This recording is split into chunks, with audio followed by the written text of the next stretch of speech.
साहेबांच्या कॅबिनमध्ये चर्चा झाली, त्याबद्दल प्रथमतः तहसीलदार बोलतील, पराते साहेब, आणि त्यानंतर व्यवस्थापक.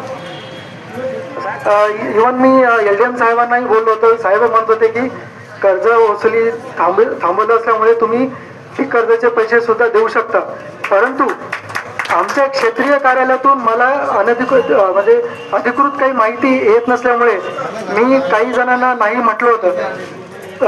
तर आज आमची जी मीटिंग झाली आणि state bank of India Mahagaon, central बँकेचे सवना आणि फुलसावंगी इथले सर्वजण देत आहेत आणि आम्ही यापुढूनही देत राहू.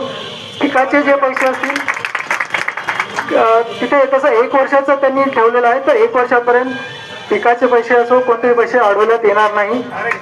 त्यामुळे शेतकऱ्यांनी बिलकुल यावे. फक्त एक विनंती आहे की येताना एक